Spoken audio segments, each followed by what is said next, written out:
Everything changed over 500 years ago. New beliefs were imposed. Many lost their lands, their lives, due to new diseases. Others had to become part of encomiendas, having to work for free.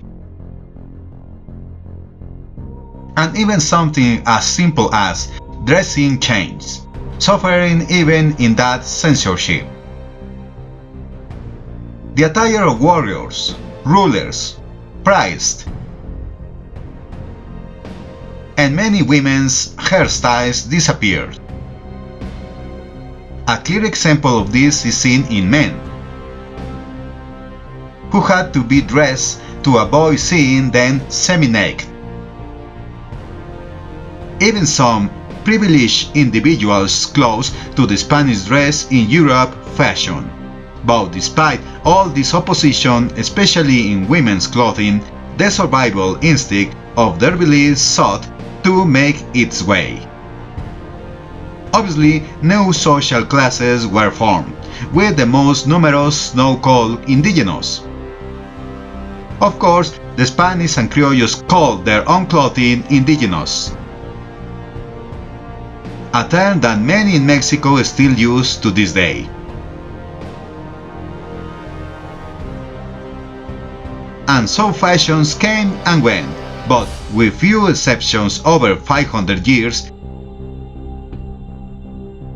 the main characters in Mexican history will never be seen wearing this type of clothing.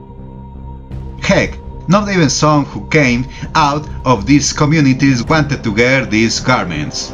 This clothing was not understood by the majority of the population that began to cease being predominantly rural,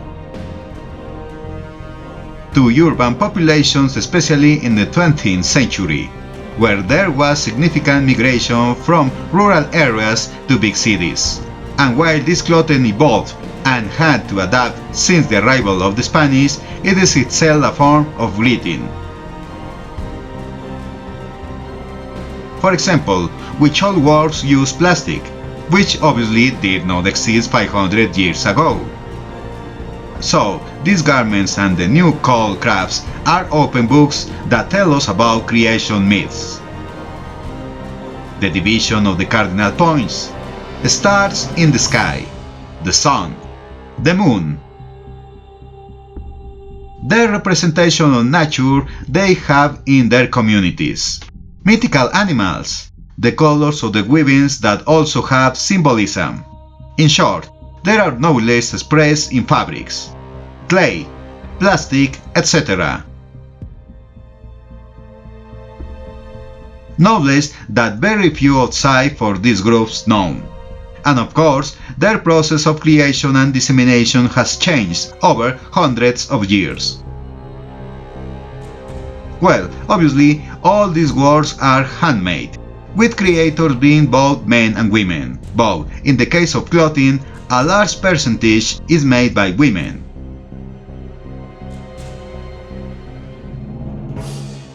And over 500 years ago, women in most households were responsible for making their own clothes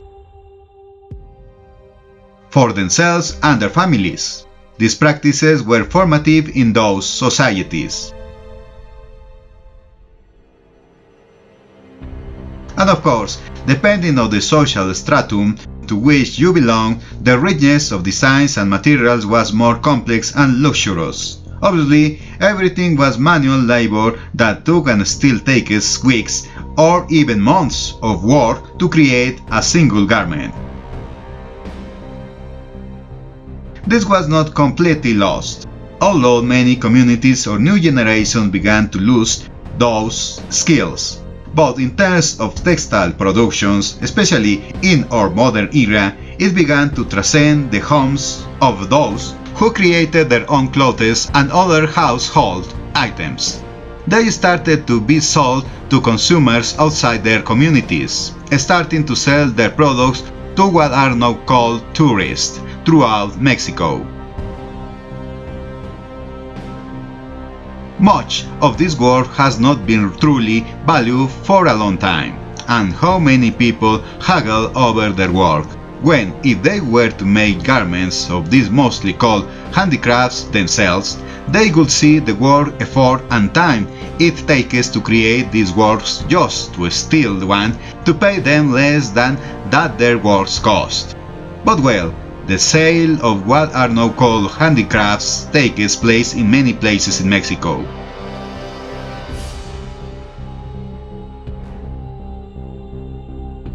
Obviously, society changes and suddenly new things or phenomena arise that did not exist before, and for that reason they are not regulated according to our current laws.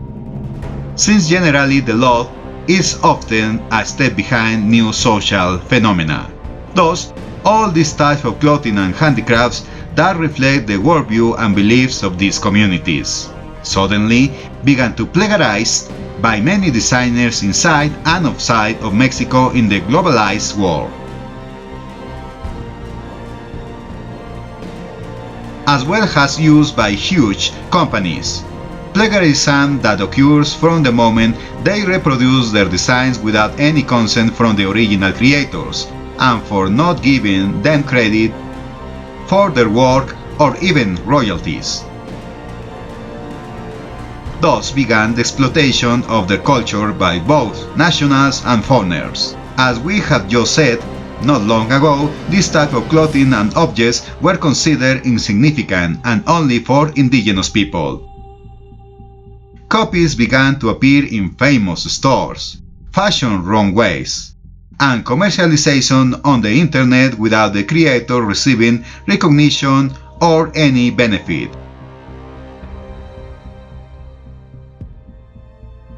There are many cases of this. For example, the attire of Mazatec women from Oaxaca, which was worn by Maria Sabina, was suddenly copied by an Australian company called Zimmermann for their Resort Swim 2021 collection.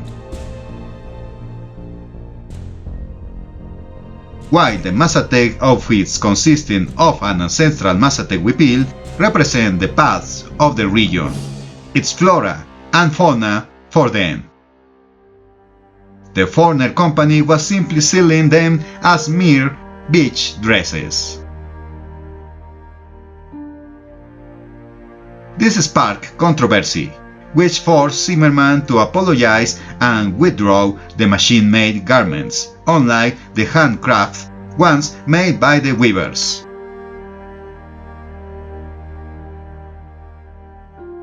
Unfortunately, we had many cases like this, as you can see now. Another case occurred with a French design named Isabelle Marant, who copied patterns of purépecha designs from artisans from Charapan, Angajuan, and Santa Clara del Cobre in Michoacán, particularly a line of overcoats without giving credit to the true creators, as well as other garments from San Miguel Chinconcuac and Guadalupita in the state of Mexico, San Bernardino Contla in Tlaxcala, from the city of San Luis Potosí and Teotitlán del Valle in Oaxaca, among others. These garments were exhibited in her Style Fall-Winter 2020-21 collection.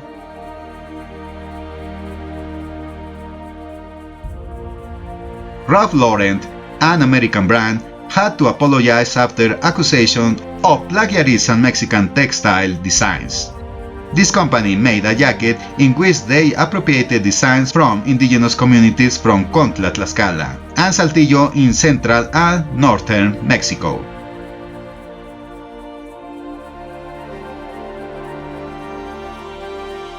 In 2012, the Mara Hoffman brand appropriated embroideries from Tenangos from Dorian, Hidalgo, whose designs were also used by the Mexican company Pineda Cobalin for their garments. Nike, the famous sneaker company, attempted to release sneakers with Mixtec and Huichol designs, although the line ultimately did not launch due to the backlash on the internet. One of the most recent and notable cases occurred with the actor Tenoch Huerta, Paradoxically, he proudly showcases his indigenous roots. He was also accused of affecting a Michoacan creator. In this controversy, both the actor and his collective, Poder Prieto, were accused of plagiarism and intimidation. This was because in September 2022, the star of Black Panther Wakanda Forever wore a feather cape at the Boss fashion show during Milan Fashion Week, presenting the work as a collaboration with designer Diana Buendia and the project Hijos del Maíz.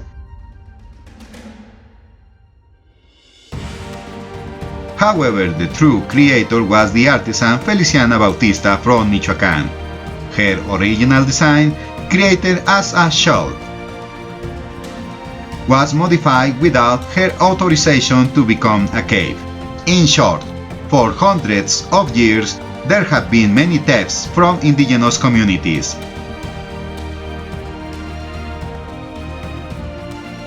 And in these modern times, this is a new form of theft, stealing their culture, beliefs, myths, environment, everything that makes them who they are. Efforts are only just beginning to defend this heritage, before authorities such as the Mexican Institute of Industrial Property or the National Institute of Copyright. The federal law for the protection of cultural heritage of indigenous and Afro-American peoples and communities was only used in 2022.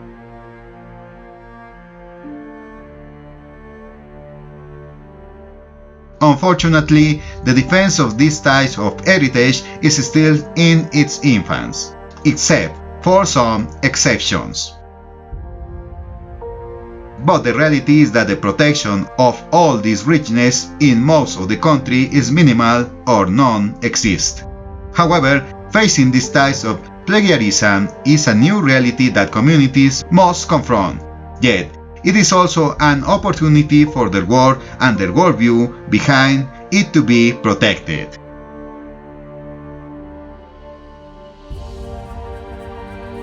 This was their work can start to be valued and compensated as it should be, leading to a better quality of life. Instead of being seen only as artisans, they should be recognized as true artists in Mexico and the rest of the world.